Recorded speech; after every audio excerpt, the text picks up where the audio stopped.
Hai teman-teman, selamat datang di channel artikel YouTube. Channel pertama cerita Kenshin. Kali ini admin upload lagi ya. Makasih. Kisah pemuda kaya, anak bos besar, pemilik 73 perusahaan, yang menjadi cleaning service. Episode 544. Kenshin yang berdiri, yang baru mendengar cerita dari Shika, tetangga kosnya Iwan, yang di kampung sebelah ini, tentang permasalahan yang sebenarnya, kalau mantan bos perusahaannya itu telah menjebak dirinya demi tujuan jahatnya. Kenshin yang mengerti, sempat bercanda dengan Iwan, dan Shika dalam hatinya masih mengira Kenshin adalah pemuda biasa yang dulu kos di kampung sebelahnya, tak akan bisa berbuat banyak untuk menolong dirinya, karena dia hanya kerja cleaning service seperti Iwan. Tak mungkin melawan bos perusahaan yang dia orang kaya, yang bernama Pak Wawan. Shika pun hanya bisa cerita, menjawab pertanyaan Kenshin, meski lubuk hatinya masih takut sekali. Rumahnya akan disita, kedua orang tuanya dilaporkan polisi pula. Di dalam kebimbangan dan ketakutan itu, Kenshin yang berdiri, tiba-tiba bertanya lagi pada Shika yang ada di belakangnya. Oh ya mbak, nama perusahaan tempat kerja mbaknya sebelumnya apa ya? Maksudnya perusahaan orang itu. Shika menjawabnya. Oh itu Mas, PT Bintang Kargo Utama. Kenshin pun langsung bilang, oh jadi bergerak di bidang usaha pengiriman kontainer. Kenshin pun melanjutkan bicara, kalau gitu mbaknya tenang dulu. Saya akan berusaha mencari jalan keluarnya. Kemudian, Kenshin mengambil handphonenya. Ia membuka grup WhatsApp-nya, dipilih yang bagian tengah sendiri. Grup WhatsApp para pimpinan, yang terdiri dari 73 perusahaan. Kenshin pun bertanya, dengan menulis kalimat, oh ya bapak-bapak sekalian, saya mau tanya, adakah para pimpinan di sini yang pernah mendengar dan mengenal, atau mungkin bekerja sama dengan sebuah perusahaan yang bernama PT Kargo Bintang Utama, dalam memakai jasa pengiriman akan proyek-proyek kerja, baik di dalam maupun luar kota? Kalau ada yang mengenalnya, atau bekerja sama dengannya, tolong segera dikonfirmasi secepatnya. Karena saat ini saya lagi ada perlunya dengan pihak perusahaan itu, tentang masalah yang penting. Pesan Kenshin di grup WhatsApp itu langsung dibaca banyak pimpinan, karena tuan muda yang membuat postingan. Apalagi baru kali ini tuan muda yang bertanya, yang mengirim pesan di grup WhatsApp ini. Jadinya, kalimat yang ditulis Kenshin langsung mendapat respon yang cepat dari banyak bos-bos perusahaan. Mereka pun langsung membalasnya, satu persatu menjawabnya. Saat itu Iwan melihat Kenshin lagi memegang handphonenya, belum tahu apa yang dilakukan temannya. Sedang Shika masih memperhatikan, sempat bertanya dirinya, mengapa cowok itu bisa menebak bidang perusahaan tempatnya kerja, dan Kenshin belum melihat handphonenya lagi, karena dimasukkan ke dalam sakunya. Kenshin menunggu beberapa menit akan jawaban dari pertanyaannya, padahal sudah banyak pimpinan yang langsung meresponnya, tapi Kenshin tak langsung melihatnya, karena Kenshin sedang melihat di depannya, nampak bos perusahaan yang bernama Pak Wawan, beserta anak buah kantornya, dan juga pengacaranya. Mereka mendekat ke Shika, lalu Pak Wawan bicara, Kenshin yang ada di depannya malah tak diperhitungkan. Kenshin tak dianggap penting, dilewati begitu saja. Pak Wawan itu bilang, hei kamu Shika, ini kamu baca surat pengadilan tentang rumahmu yang jadi jaminan dan sudah menjadi milik perusahaan. Pak Wawan melemparkan surat itu, tak memberikan secara baik-baik.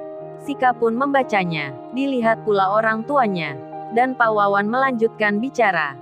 Dengan pelan-pelan ia berkata, sekarang lu rasakan akibat menolak perintah bosmu sendiri.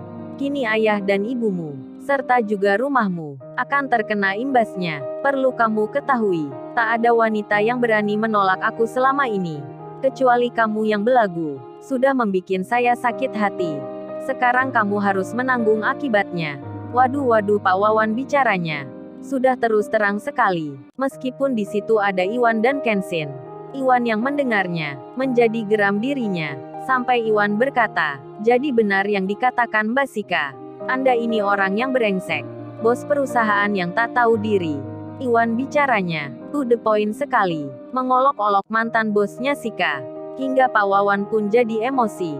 dan bicara ke Iwan. "Hei lu pemuda culun, berani sekali lu bilang begitu ke seorang bos perusahaan seperti aku ini. Lu sudah bosan hidup rupanya. Mau masuk rumah sakit sepertinya. Awas kamu sebentar lagi, aku akan jadikan pesakitan." Pak Wawan pun memberi perintah pada orang-orang suruhannya agar memberi pelajaran pada pemuda di depannya yang mengolok-olok dirinya. "Hei kalian, nanti setelah ini, jangan biarkan pemuda miskin ini bisa tenang sampai malam. Kalian harus menghajarnya." Anak buahnya pun menjawabnya, "Baik bos, jangan khawatir. Kami akan melaksanakan tugas nanti. Yang baju merah tak akan lolos." Rupanya Iwan berbaju merah, mengenakan celana biru. Iwan pun diancam akan dikeroyok setelah ini. Dan Iwan menjawabnya, "Saya tak takut sama sekali. Lihat saja siapa nanti yang merugi." Iwan dengan percaya diri, masih berani melawan Pak Wawan, bos perusahaan yang punya banyak anak buah. Kemudian pengacaranya pun bilang, "Oh ya, semua penghuni rumah ini harus keluar segera. Kalau tidak meninggalkan rumah ini, yang sudah jadi milik perusahaan, bapak dan ibunya, kami anggap menghalangi proses eksekusi, dan bisa dikenakan pidana pula. Cepat tinggalkan tempat ini, sebelum waktu sore hari." Pengacaranya Pak Wawan pun tega sekali. Ikut-ikut mengusir juga. Sika pun belum menjawabnya, karena lagi tertekan dirinya. Begitu pula dengan kedua orang tuanya, yang tak bisa melawan orang kaya. Para warga dan Pak RT pun sama. Belum juga berani ikut campur, karena memang takut akan ancaman. Di saat itu, Kenshin melihat handphonenya, dibuka grup WhatsApp-nya yang tadi, yang ia menulis di situ. Kenshin melihatnya, ada banyak sekali jawaban dari para bos perusahaan di sini. Kenshin membaca salah satunya, tertulis di situ, "Tuan muda, saya mengenal perusahaan itu, mengenal pula pimpinannya, dan sudah bekerja sama lama dalam memakai jasa pengirimannya." Kenshin pun melihat juga, ada pula yang bertanya, "Saya juga bekerja sama Tuan muda. Setiap hari kita pakai jasa ekspedisinya. Mengenal pula pegawai kantornya. Memangnya ada apa Tuan muda?" Rupanya, tak hanya 1-2 perusahaan yang bekerja sama, melainkan dilihat oleh Kenshin. Ada jawaban yang lebih dari 30 perusahaan besar ayahnya, yang mengatakan hal yang sama, menggunakan jasa perusahaan. Dari PT Kargo Bintang Utama, pimpinan Pak Wawan, mantan bosnya Sika, yang sekarang ada di depannya. Kenshin belum menjawab pertanyaan di grup WhatsApp itu. Dan Kenshin pun bilang pada Pak Wawan dan pengacaranya, yang mengancam keluarga Sika itu. Dari belakang Kenshin berkata, "Oh ya Anda semuanya, terutama bos perusahaan Mbak Sika, yang bersikeras ingin mengambil rumah ini, dan mempermasalahkan Mbak Sika dan orang tuanya. Perlu kalian ketahui, jika hal itu dilakukan hari ini, di waktu ini juga, saya akan membuat perusahaan yang Bapak punya itu akan menjadi lumpuh seketika, bahkan menjadi bangkrut besoknya. Dan juga Anda pun saya pastikan tak bisa mencari proyek lagi untuk menjalankan operasi perusahaan. Sekalian juga semua pengacara di sini yang telah membela orang yang bersalah, kalian juga saya permasalahkan secara hukum. Saya tadi merekam pembicaraan itu dan sudah saya kirimkan pada pihak yang berwenang." Waduh, Kenshin langsung saja mengancam dan menggertak. Tapi hal itu malah membuat Pak Wawan dan anak buahnya jadi tertawa semua. Pak Wawan, bos perusahaan itu, bilang, "Hei lu sudah mimpi di siang bolong rupanya. Apa kamu baru menghayal atau mengigo? Tiba-tiba bicara melantur kayak gitu. Kalau masih ngantuk lanjutkan saja tidurnya. Dasar pemuda yang gila. Sama seperti temanmu ini. Lu tadi yang juga ngaku mengenal jenderal segala. Pemuda ingusan saja pakai bicara ketinggian. Memang kamu mau menakut-nakuti saya? Kurang ajar sekali pemuda ingusan sepertimu. Kayak bicara dengan siapa saja. Nanti lu juga harus dihajar pula." Pak Wawan pun memerintahkan lagi pada anak buahnya yang di situ, agar nanti juga memberi pelajaran pada pemuda tak jelas di belakangnya. Sika dan orang tuanya pun melihat Kenshin, mendengar pula yang dibicarakan Kenshin. Tapi tentu Sika merasa tak percaya. Pemuda yang cleaning service itu bisa mengatakan hal begitu, bisa membuat perusahaan Pak Wawan lumpuh, bahkan akan membuatnya bangkrut. Hal itu dianggap Sika sebatas ucapan biasa, hanya menakut-nakuti belaka. Kenshin yang diremehkan banyak orangnya Pak Wawan.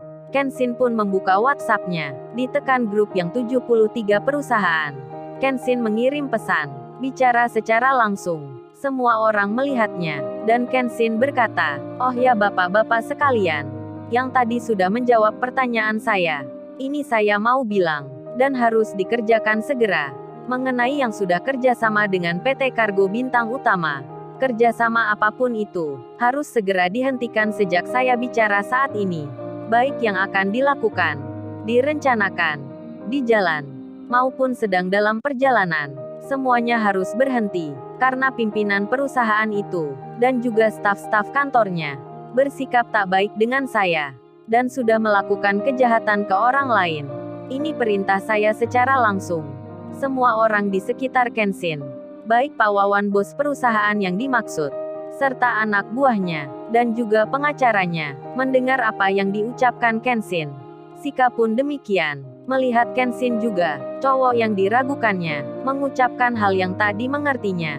Sementara itu, menjadi heboh grup WhatsApp tersebut, karena mendengar Tuan Muda berkata, "Baru kali ini memerintah." Detik-detik berita besar pun datang. Semua orang dibuat tercengang. Lalu, bagaimana kisah selanjutnya? Subscribe channel ini untuk episode berikutnya. Terima kasih.